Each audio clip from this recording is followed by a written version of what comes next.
Hi guys, welcome to டிஜெக்ஸ் cricket expert. டுடேலேருந்து நாம கிரிக்கெட் மார்க்கெட் அனாலிசிஸ்க்கு யூடியூப்ல ஃபுல் சீரிஸ் ஸ்டார்ட் பண்ணுறோம். இந்த வீடியோவில் நாம கிரிக்கெட் மேட்ச்சில் ரேட்ஸ் மூமெண்ட் எப்படி நடக்கும், எந்த டைமில் எந்த டீமை சப்போர்ட் பண்ணுறது, புக் செட்னா என்ன, லாஸ் கட்னா என்ன, இதை பற்றிலாம் பார்க்க போகிறோம். இந்த வீடியோ என் வரைக்கும் ஸ்கிப் பண்ணாமல் பாருங்கள். இம்பார்ட்டன்ட் நோட், பிகினர்ஸ்க்கு இந்த வீடியோ ஸ்டார்டிங்கில் புரியாத மாதிரி தான் இருக்கும்.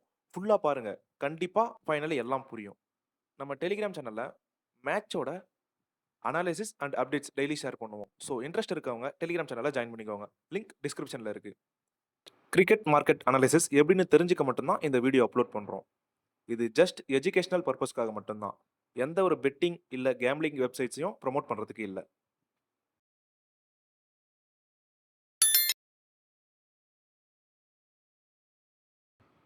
ஃபர்ஸ்ட் நாம் தெரிஞ்சுக்க வேண்டிய ரொம்ப இம்பார்ட்டண்ட்டான விஷயம் அந்த ரெண்டு டீம்ஸோட ஸ்ட்ரென்த்து தான். இதை நான் 5 சினாரியோவில் கொடுத்துருக்கேன். ஃபர்ஸ்ட் சினாரியோ பார்ப்போம். இதில் ஸ்ட்ராங் டீமுக்கும் இன்னொரு ஸ்ட்ராங் டீமுக்கும் மேட்ச் நடக்குது. இந்த மாதிரி மேட்சஸில் ரேட்ஸ் சேஞ்ச் ஆகிற மொமெண்ட் நல்லா இருக்கும். இந்த சினாரியோவுக்கு இந்தியா ஆஸ்திரேலியா மேட்சை எக்ஸாம்பிளாக சொல்லலாம். நெக்ஸ்ட் செகண்ட் சினாரியோ பார்ப்போம். இதில் ஸ்ட்ராங் டீமுக்கும் ஆவரேஜ் டீமுக்கும் மேட்ச் நடக்குது. இந்த சினாரியோவில் 65% மேட்சஸில் தான் ரேட்ஸ் சேஞ்ச் ஆகிற மொமெண்ட் நல்லா இருக்கும்.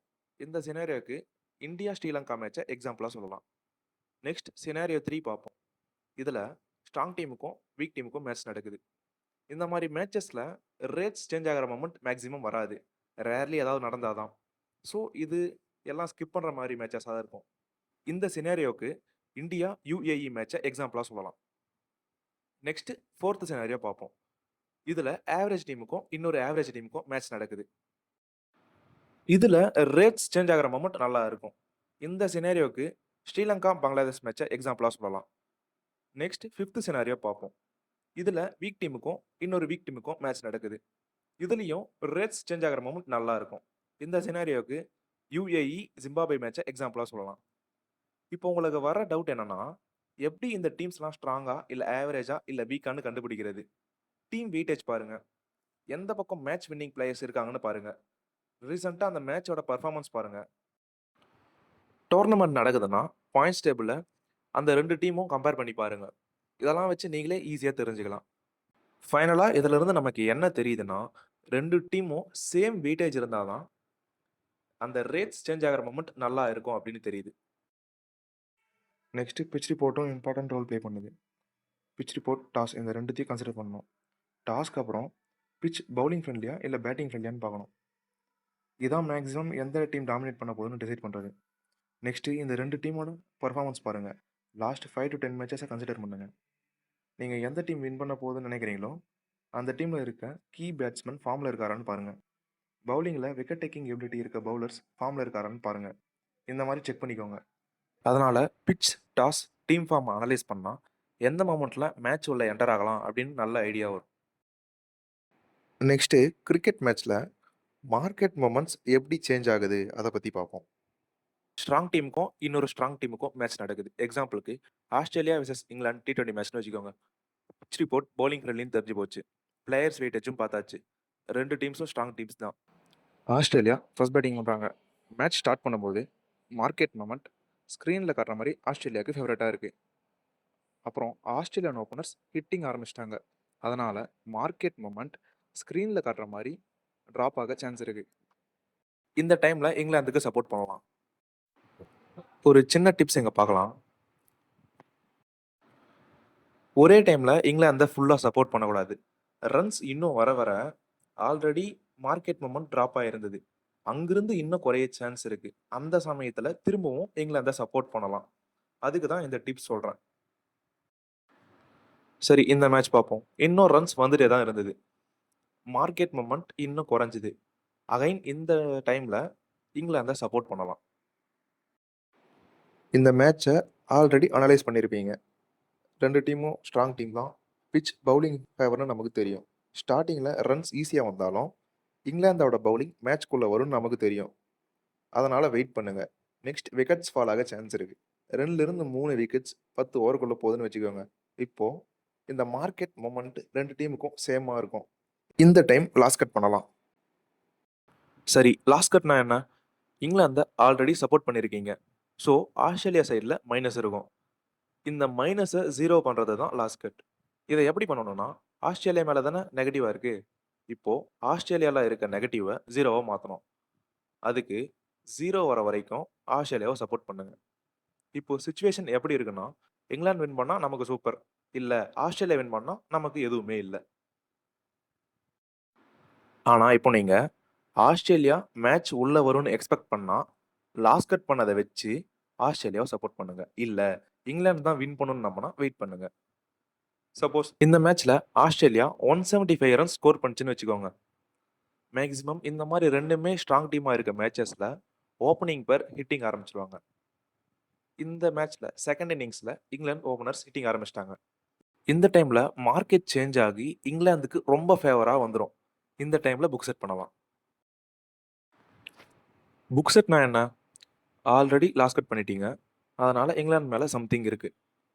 புக் செட் பண்ணினா, இந்த 2 டீம் மேலயும் ஈக்குவலா ஷேர் ஆகும். ஸோ எண்ட்ல யார் வின் பண்ணாலும் எந்த ப்ராப்ளமும் நமக்கு இல்ல. நமக்கு நல்லது தான்.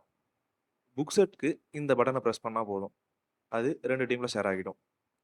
Strong team versus strong team மேட்சஸ்ல மோஸ்ட்லி இப்படி தான் மார்க்கெட் மூவ்மெண்ட்ஸ் சேஞ்ச் ஆகும். பட் எல்லா மேட்சஸும் இப்படி தான் சேஞ்ச் ஆகும்னு கேரண்டி இல்ல. எப்பவும் ஞாபகம் வச்சுக்கோங்க.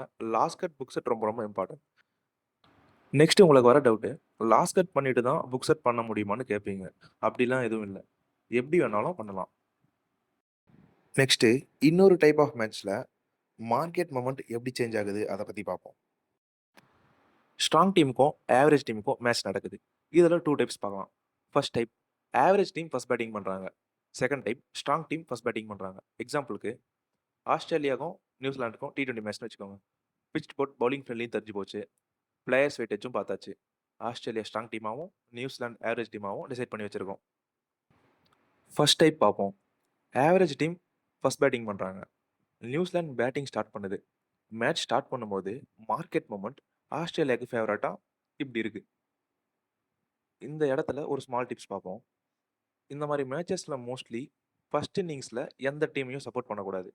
அதுக்கு என்ன ரீசன்ஸ்னா, ஆவரேஜ் டீம் நல்ல ஸ்கோர் செட் பண்ணுச்சுன்னா, செகண்ட் இன்னிங்ஸ்ல மார்க்கெட் மொமெண்ட் நல்லா இருக்கும்.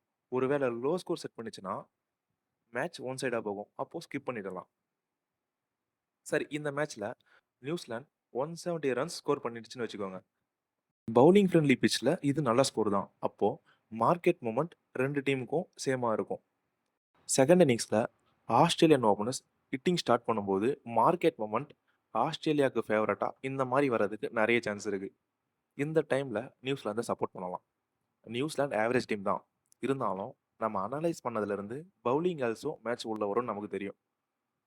10 ஓவர்ஸ்க்குள்ள 2ல இருந்து 3 விக்கெட்ஸ் போக சான்ஸ் இருக்கு. இப்படி நடக்கும்போது மார்க்கெட் மொமெண்ட் 2 டீமுக்கும் ஈக்குவலா மாறும். இந்த டைம்ல லாஸ் கட் பண்ணலாம். உங்களுக்கு எந்த டீம் வின் பண்ணணும்னு கான்ஃபிடென்ட் இருக்கோ அந்த டீமை லாஸ் கட் பண்ணதை வச்சு சப்போர்ட் பண்ணுங்க. செகண்ட் டைப் பார்ப்போம். ஸ்ட்ராங் டீம் ஃபர்ஸ்ட் பேட்டிங் பண்ணுறாங்க. ஆஸ்திரேலியா ஃபர்ஸ்ட் பேட் பண்ணும்போது மோஸ்ட்லி பிக் ஸ்கோர் வரதா சான்ஸ் இருக்கு. அப்படி பார்த்தா செகண்ட் இன்னிங் ஸ்டார்ட் பண்ணும்போது மார்க்கெட் மொமெண்ட் ஆஸ்திரேலியாவுக்கு ரொம்ப ஃபேவரட்டாக இப்படி இருக்கும். இந்த இடத்துல ஒரு ஸ்மால் டிப் பார்ப்போம். இந்த மாதிரி மேட்சஸ்ல மோஸ்ட்லி ஆவரேஜ் டீமோட ஓப்பனர்ஸ் விக்கெட் ஈஸியாக போயிடும். நியூசிலாந்து ஓப்பனர்ஸ் விக்கெட் ஈஸியாக போகுதுன்னு வச்சுக்கோங்க. மார்க்கெட் மூமெண்ட் ரொம்ப ட்ராப் ஆகி இப்படி வந்துடும். இப்போ உங்களுக்கு ஒரு டவுட் வரும். அது என்னன்னா, ஆஸ்திரேலியா இந்த மாதிரி ஃபேவரட்டாக இருக்க டைமில் நியூசிலாந்தை சப்போர்ட் பண்ணி அப்புறம் நியூசிலாந்து மேட்ச் உள்ள வந்த உடனே லாஸ்ட் கட் இல்லை புக் செட் பண்ண முடியும்ல அப்படின்னு கேட்பீங்க. பட் கிரிக்கெட் மார்க்கெட்டை பொறுத்தவரை இந்த மாதிரி மேட்சஸில் மார்க்கெட் மொமெண்ட் ஈஸியாக சேஞ்ச் ஆகாது. ஸோ இந்த டைப் மேட்சஸ்லாம் ஸ்கிப் பண்ணுறது சேஃப். ஃபைனலாக இந்த மேட்ச்க்கு ஒரு சில suggestions. Strong team versus average team மேட்சஸில் எல்லாமே இப்படி நடக்கணும் இல்லை. எக்ஸாம்பிளுக்கு 100 மேட்சஸில் 65லிருந்து 70 மேட்சஸ்க்கு இப்படி மார்க்கெட் மூமெண்ட் சேஞ்ச் ஆக சான்ஸ் இருக்கு. Strong team versus weak team மேட்ச்னா ஸ்கிப் பண்ணுறது பெஸ்ட். நெக்ஸ்ட் இன்னொரு டைப்க்கு மார்க்கெட் மூமெண்ட் எப்படி சேஞ்ச் ஆகுதுன்னு பார்ப்போம். ஆவரேஜ் டீமுக்கும் இன்னொரு ஆவரேஜ் டீமுக்கும் மேட்ச் நடக்குது. எக்ஸாம்பிளுக்கு ஸ்ரீலங்காவும் பங்களாதேஷ்க்கும் மேட்ச் நடக்குது. பிச் ரிப்போர்ட் அப்புறம் பிளேயர்ஸ் வெயிட்டேஜ்லாம் பார்த்தாச்சு. இந்த 2 டீமுமே ஆவரேஜ்னு ப்ரெடிக்ட் பண்ணி வச்சிருக்கீங்க. ஒரு ஸ்மால் டிப் பார்ப்போம். இந்த மாதிரி 2மே ஆவரேஜ் டீம்ஸ்னா உடனே எந்த டீமையும் சப்போர்ட் பண்ணாதீங்க. மார்க்கெட் மொமெண்ட் நல்லா வரதுக்கு நிறைய சான்ஸ் இருக்கு. அதனால வெயிட் பண்ணலாம். எக்ஸாம்பிளுக்கு ஸ்ரீலங்கா ஃபர்ஸ்ட் பேட்டிங் பண்றாங்க. 4 ஓவர்ஸ்க்கு 30 ரன் அடிச்சிருக்காங்க. இந்த டைமில் மார்க்கெட் மொமெண்ட் ஸ்ரீலங்காவுக்கு ஃபேவரட்டாக இப்படி இருக்குது. இந்த டைமில் பங்களாதேஷை சப்போர்ட் பண்ணலாம். இன்னும் மார்க்கெட் மொமெண்ட் ட்ராப் ஆகி இப்படி கீழே போகும்போது அகைன் பங்களாதேஷை சப்போர்ட் பண்ணலாம். மேட்ச் ஒரு இடத்துல மொமெண்ட் சேஞ்ச் ஆகி பங்களாதேஷ் கிட்ட வரும். அப்போது மார்க்கெட் மொமெண்ட் ரெண்டு டீமுக்கும் சேமாக இருக்கும். இப்போ நீங்கள் லாஸ் கட் பண்ணலாம். இப்போ நீங்கள் பங்களாதேஷ் தான் வின் பண்ணணும்னு நினச்சா இந்த லாஸ் கட் பண்ணதை பங்களாதேஷ் மேலேயே வச்சிருக்கலாம். இல்லை ஸ்ரீலங்கா மேட்ச் உள்ள வரும்னு நினச்சா இந்த லாஸ் கட் பண்ணதை ஸ்ரீலங்கா மேலே ஷிஃப்ட் பண்ணலாம். ஒரு ஸ்மால் டிப், ரெண்டுமே ஆவரேஜ் டீமாக இருக்க மேட்சஸில் ரெண்டு டீமுக்கும் மார்க்கெட் மொமெண்ட் சேமாக இருக்க டைமில் எந்த டீமையும் சப்போர்ட் பண்ணாதீங்க. இப்போ நான் சொன்ன மாதிரி தான் இந்த மேட்சஸில் மோஸ்ட்லி மார்க்கெட் மொமெண்ட் சேஞ்ச் ஆகும். நெக்ஸ்ட் இன்னொரு டைப்புக்கு மார்க்கெட் மொமெண்ட் எப்படி சேஞ்ச் ஆகுதுன்னு பார்ப்போம். வீக் டீமுக்கும் மேட்ச் நடக்குது. இந்த மேட்சஸ்க்கு எப்படி மார்க்கெட் மொமெண்ட் சேஞ்ச் ஆகுன்னு கேட்பீங்க.